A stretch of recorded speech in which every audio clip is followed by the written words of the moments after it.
All right, and welcome to a Wednesday night, and you know what it is. It's a Dash of Life night. Tonight we're going to have a special guest on, does voice acting. If you know me, I love everything, animation, cartoons, you name it.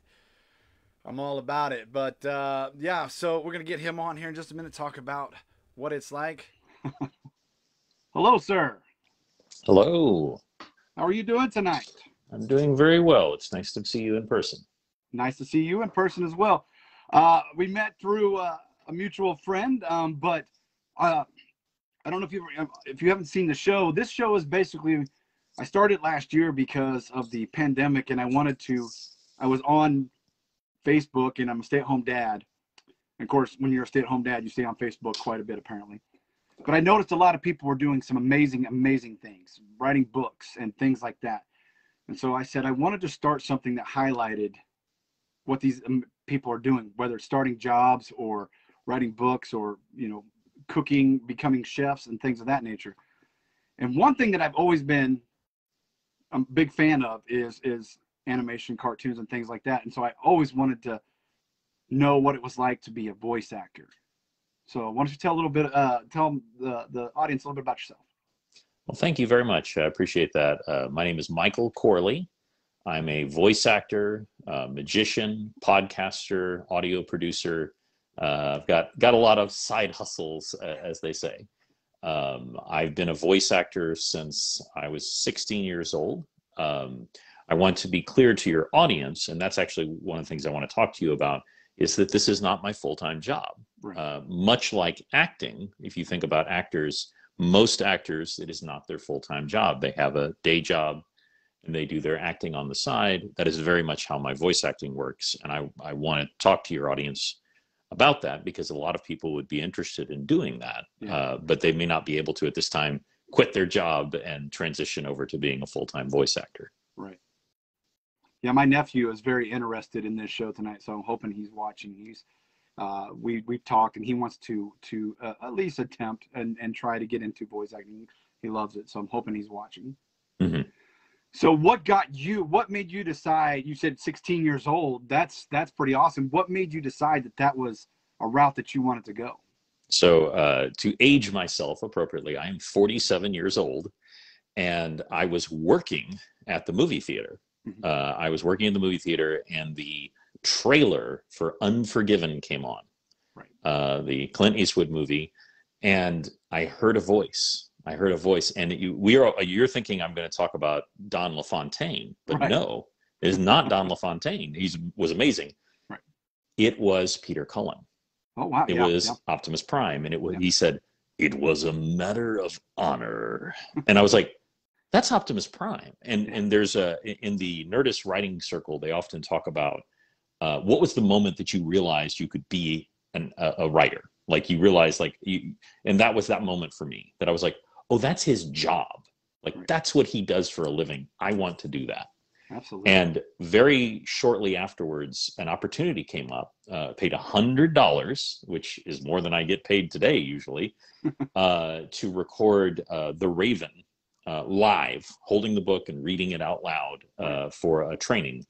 And my drama teacher picked my friend, but my friend knew I wanted to do it, and he gave it to me. He passed it over to me. And so that was my first paid gig at 16, was to read The Raven. And it's been nonstop since then. I actually have a degree in radio, television, film with a focus on radio. I have never used my degree as my daytime job, but it has come in very, very handy in my side hustles. But that's how I got into it. That's fantastic, man. You gave me chills there with the Optimus Prime. There, it was pretty good. So that started you down the road, and you say it's not a full-time job. What is some of the jobs that you have had as an actor? You just talked about The Raven, but what are some of the other things that you've done?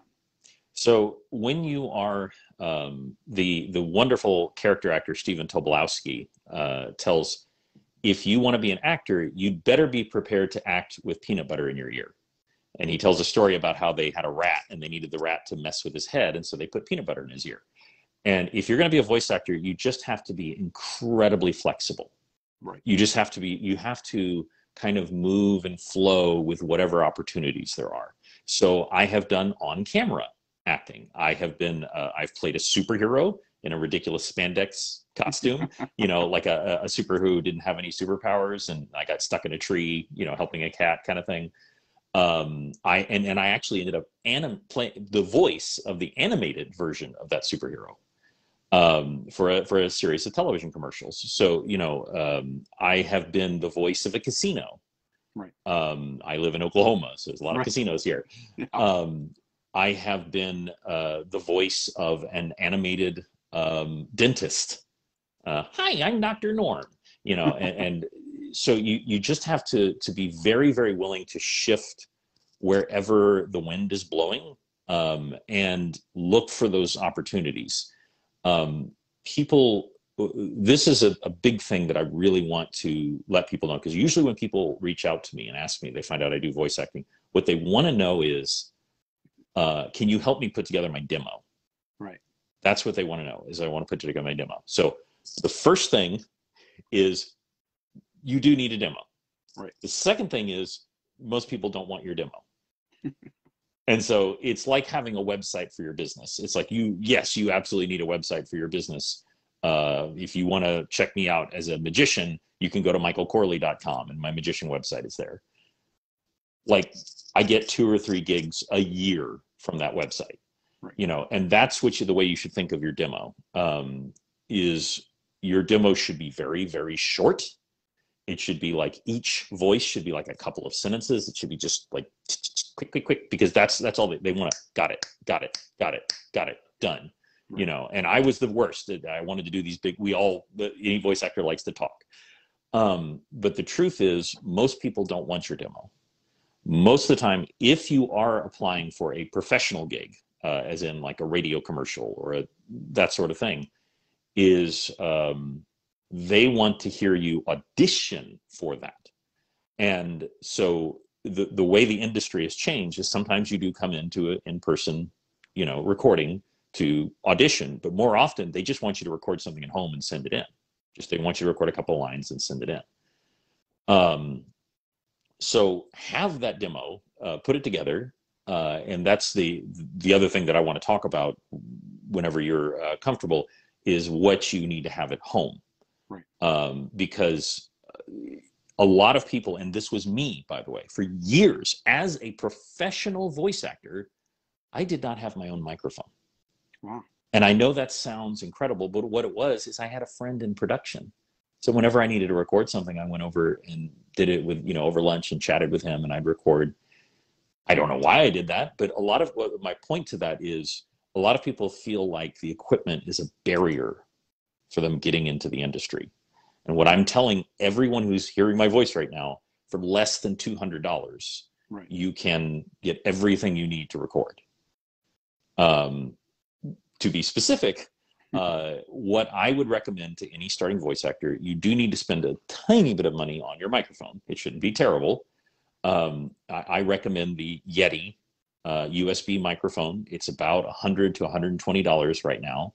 You plug it right into your computer. right. You download Audacity for free. Get yourself any kind of pop filter for your microphone. I can show you mine right here.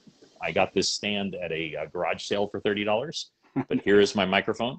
Now, mine is actually not a Yeti. It is actually a Razer, but that is only because my Yeti was I used it so much. I travel for work, so I had to plug and unplug it so often that it finally, the connector for the plug finally wore out. Mm-hmm. Yeah. And so I wanted to get something lighter because I travel so often, because the Yeti is like, you could kill a man with it. It's, really heavy. But as far as quality for the money you spend, I can't recommend that enough. Right. So for the cost of $120 for your Yeti, a pop filter for $20, maybe a couple of other things, I assume you already have a computer, you're good to go. Yeah. Can you get more things? Absolutely. But I don't want those to be an impediment. That what happens is people get in their head that I have to get all of these other things, Right. and then I can start doing it. Nope. You can do it right now. Do it right now. what is the, you said you've live acted and obviously you've done voice. What is harder? Is it, and I'm sure this question gets asked a lot, is voice acting a little bit harder because you have to go up and down for different voices at times than normal acting? It's a really good question. So if I may say, live acting is a bigger pain in the butt because, you know, like I would get the place that I would audition at, and people should think of this. So most of my income is self-generated, in that, I mean, I do not go to auditions very often. I do occasionally. It's self-generated in that I have created these gigs that are then put out on the internet and people come to me and buy them. Right. What a lot of the things that I would audition for are on camera. That's most of the opportunities are on camera. So if I get that gig, that's half a day for me. That's a day for me. And it pays a few $100s. Right. That's a poor ROI. Now, is it great to do that and to get the experience? Heck yeah. You know, I once took a day off work. I literally took a day off work for no money because my producer friend said, hey, you want to be a zombie in a commercial? And I was like, hell yeah, I want to be a zombie in a commercial. And I got to be a zombie in a commercial, you know, and it was great. I didn't get paid anything. But that part of acting is harder. Voice acting is harder in the fact that you are working with a limited bandwidth. And this is a feedback that I get, a positive feedback I get for my biggest gig that I do is I wish children happy birthday and that they're going to Disney World as Mickey Mouse. Yeah. And that's very straightforward. Darth Vader is another big one, you know, and any other number of characters. But after that, my biggest non-character is the transatlantic voice, because people really like to do the, you know, the German invading force is going to be stopped by the strong men and women of the US of A. Take that, Mr. Hitler. Nice. They love it. They love it. And I book lots and lots of those. And what people tell me is that they really like that I'm acting. And that's what I want to tell everyone out there is voice acting is just acting. You're just, but all you have is you had all of these different elements when you were acting, as you see, my face and everything else. And when you're voice acting, you just have that one narrow bandwidth. You have to project everything just through the voice. And just knowing that in your head will make a big difference. Watching lots of behind the scenes stuff of some of my favorite shows. Yeah, it's amazing. And do you have a dream role that you would love to, if they came down and offered it to you, you would take right away? Well, of course, I would love to be Optimus Prime. Yeah, because he was how I got into it. And Autobots roll out. Yeah. You know, just like that would be amazing. That would be a dream come true. I would love to play Darth Vader. If I ever got the opportunity to voice Darth Vader in any media, hands down, it was one of my favorite things in the world was figuring that voice out, because obviously anybody can just talk the lines and then I can run it through the filter and you'll sound Darth Vader-ish, but developing my voice to sound like James Earl Jones was a fun journey, and like watching interviews with him and seeing that he actually speaks with the lips. You know, he has this deep resident voice, but if you watch him, he speaks with them. And so when I do, you are part of the Rebel Alliance and a traitor, you know, that is what got me that extra little bit over to Darth Vader. And I would love to do Darth Vader. Honestly, what most voice actors will tell you is that the best job is the one that happens tomorrow too. Right. Because 99% of my job, someone comes and books me and I tell their kids they're going to Disney World. Fantastic. I never hear from them again. Right. There's a YouTube channel, a wonderful YouTube channel, and I'm so embarrassed that I don't have it off the top of my head right now. This gentleman hires me to do my transatlantic voice, and he literally tells you about planes, about these specialty small engine planes, and that his writing is amazing. But the thing is, he comes back and hires me again. And that is so rare in voice acting. And so that was all to say, what I would love is to be like the voice of Cartoon Network. You know, the voice of a television station would be a tremendous honor for me. And that's the sort of gig that I would dream of. Yeah, that's nice. do you? I mean, I'm sure sometimes it takes a lot of practice. No different than like when you had imitators like Rich Little and them doing voices. I'm sure it takes a lot of practice. Do you like with Optimus? How long did it take you to nail down Optimus Prime? Well, I have been practicing that since I was 16, so I couldn't tell you, but years Yeah. until I really felt more comfortable with it. And just so you know, of course, when I do Optimus Prime, it goes through some processing as well. I drop the pitch a little bit. I put a little bit of an echo burr on it, to give it that sort of, resonance and thing like that. And you don't have to do that, but it sounds better when I do it for a kid's birthday message. Right. But like I have been doing the transatlantic accent since I was about 20. And so I've just gotten better and better at it. But it was only a couple of years ago that I started doing the 1950s educational voice, which you'd think those were the same, but they're not. So the transatlantic voice is way up here. But here's Jimmy. Now, Jimmy thinks that he's going to not have good posture. And so that's been an entirely new gig for me. I don't book as many of those, but it's very fun when people need like a fake educational training video, and what I call is it's finding the roundness of it. And I'll give you a perfect example. Like I'm 90% goofy, but I'm still not quite goofy. Like I can say gosh and the perfect chaos, and like and I'm pretty close, but I'm not quite there. Whereas like Mickey Mouse, I've been doing for over a decade now, and so when I say oh boy, huh, gosh, that's swell, it's right there. I've got it, and I've got the roundness of it. I know just where it lives in my throat. And I can pull that out whenever I need it. So different voices will come differently to you, and there's some that will just come really naturally to you. Mm-hmm. And it just depends on the voice and how much you're willing to practice. Well, I'll get in trouble if I don't ask this. My daughters are both 4 and 3, but they love DuckTales, and they wanted to know. I told them we were doing a show tonight and that you do voices. And they wanted to know if you could do Uncle Scrooge. So I can't specifically do Uncle Scrooge, but what I would tell you is, I would Uncle Scrooge is Scottish, right. And so I would first start. I have a lot of voice actors have an in. So if I'm doing my Scottish accent, there's a famous poem that goes, "Ah, my love is like a red, red rose," and that gets me into my Scottish accent. And then I would start, kind of getting a little more abrasive and thinking about David Tennant and the way that he talks when he does it. And I'd say, nephews, we're going on an adventure, and I'd start working my way into it. But I've never actually done an Uncle Scrooge. So, that's working my way into a Scottish accent, but that's not Uncle Scrooge per se.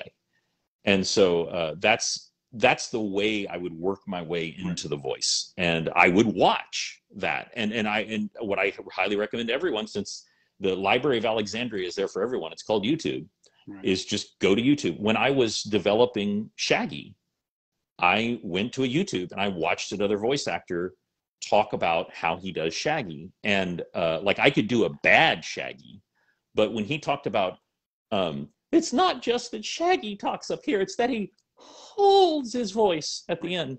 So when he goes, "Oh, Scoob,"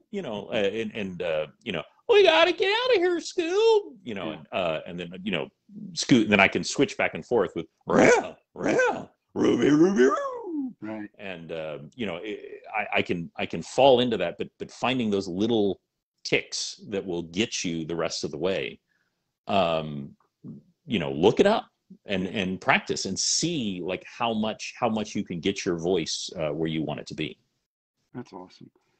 So besides voice acting and things like that, you say you have a real or a full-time job as well. What do you do besides voice acting? So my day job is I'm a salesman.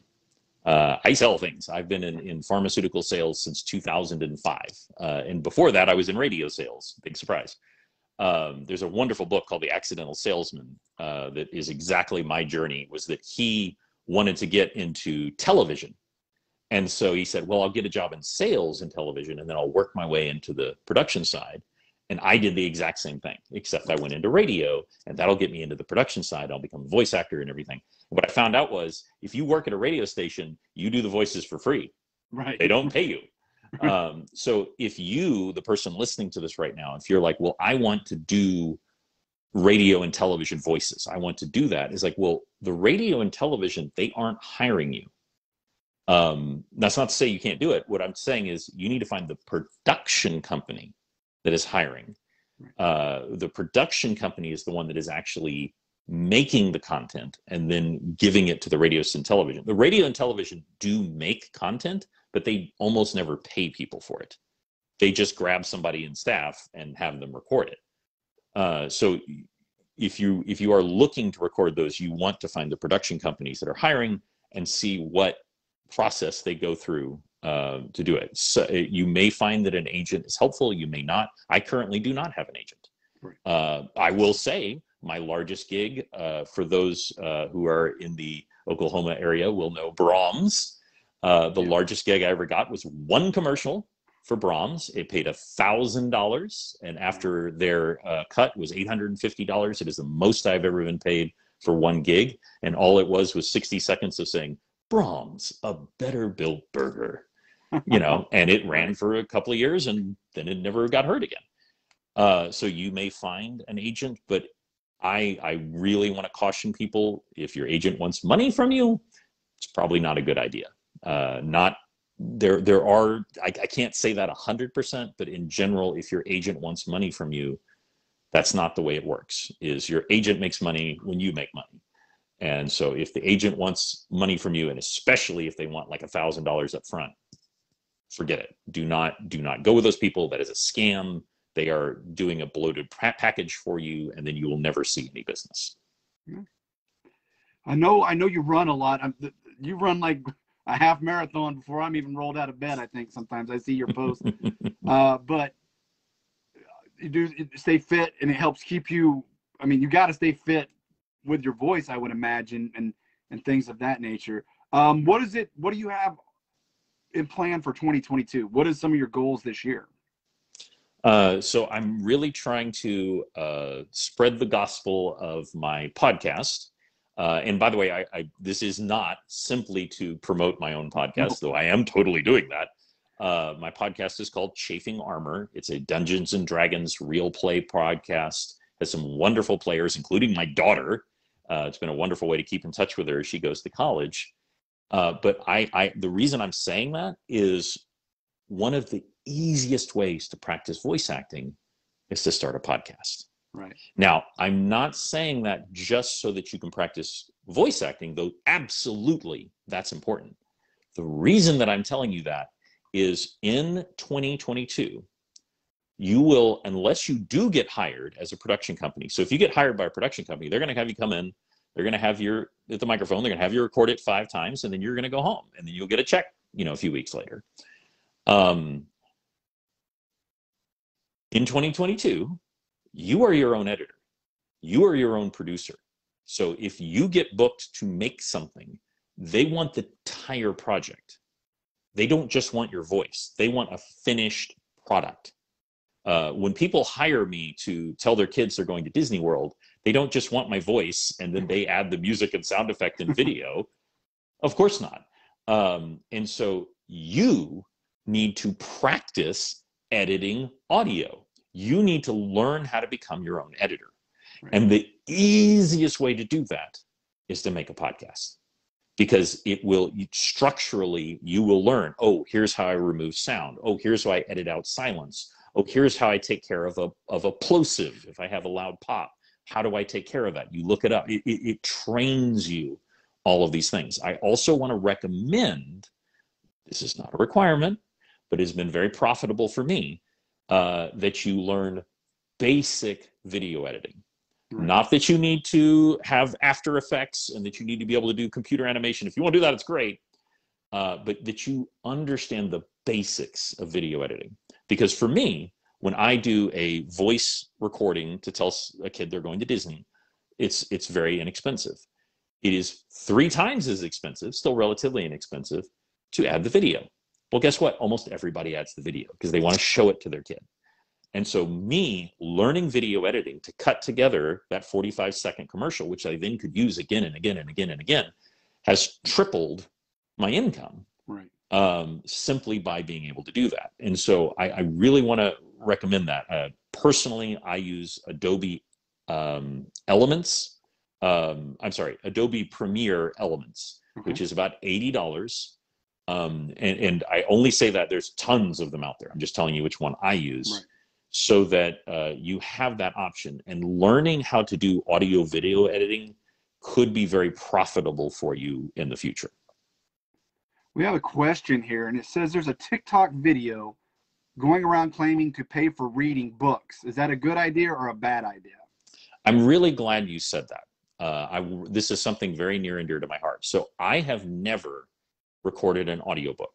I've recorded short form, what would essentially be like an ebook, like a pamphlet. It was still like, 10,000, 20,000 words. It was big, but it wasn't 90,000 words, which would be the minimum for an audiobook.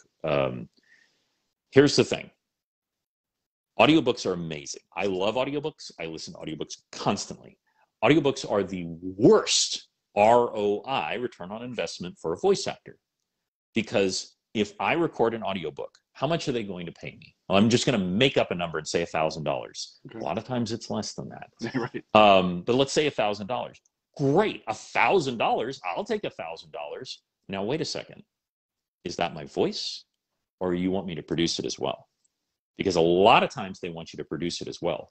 And recording an audiobook will take you about 3 days, and that's being charitable. Right. It'll take you 3 days, and that's without editing.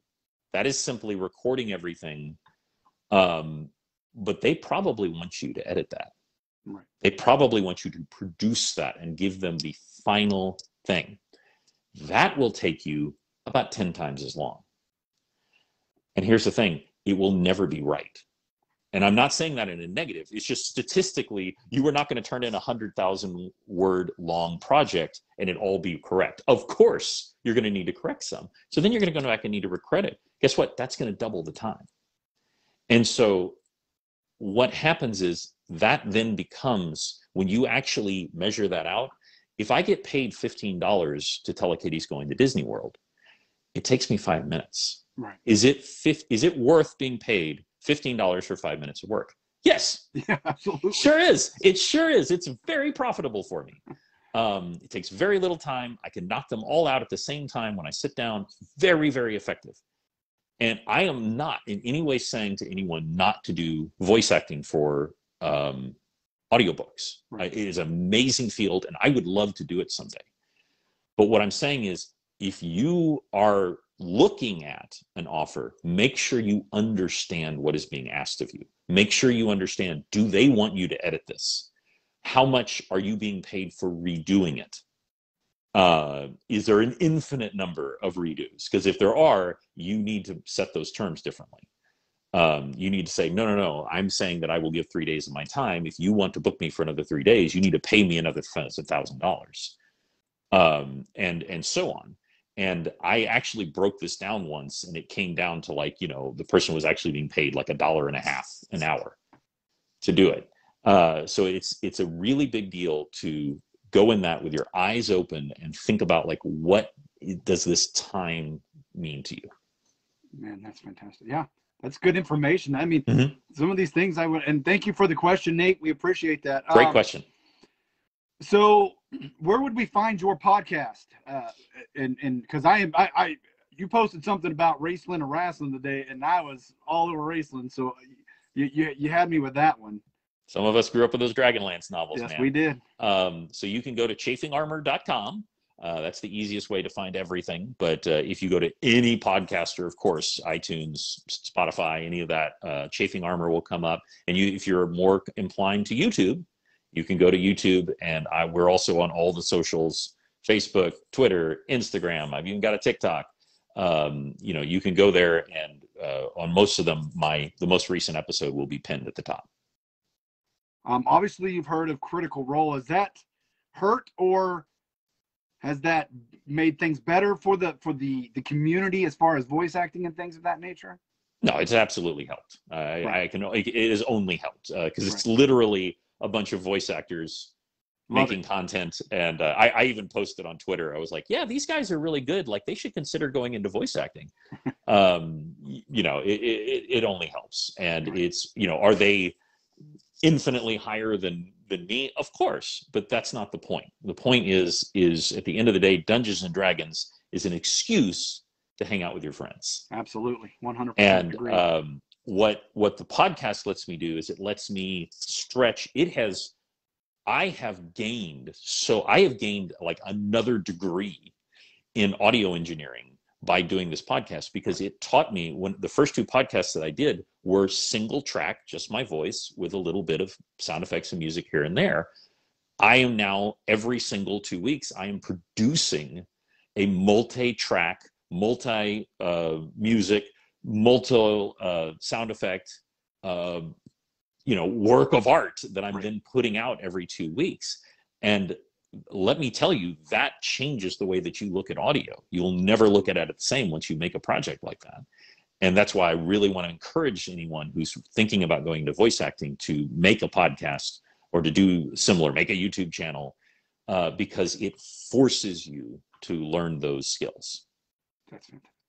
Well, man, I appreciate you coming on. I'm so glad that we got to meet each other. You inspire me each day with your running and just some of you do have a lot of good funny quips, and it makes my day. I hope we get you back for another show soon. Absolutely. You can have me out anytime. We could discuss magic or anything else. Absolutely. I just you're amazing, and I appreciate everything that you do out there, and continue to do great work, sir. All right. Thank you so much. You have a wonderful day, and everybody else have a wonderful day, and I'll see you real soon. All right. Guys, that was Michael. That was fun. I appreciate coming out. Like you said, you can catch him on Chafed Armor at any podcast, and it's a Dungeons and Dragons podcast. Check it out. Thank you for coming out tonight. Thanks for bearing with me. Running through the house right now, but we're getting better, so I appreciate it. We'll see you soon. Thank you, Michael. Take care. Thanks, guys.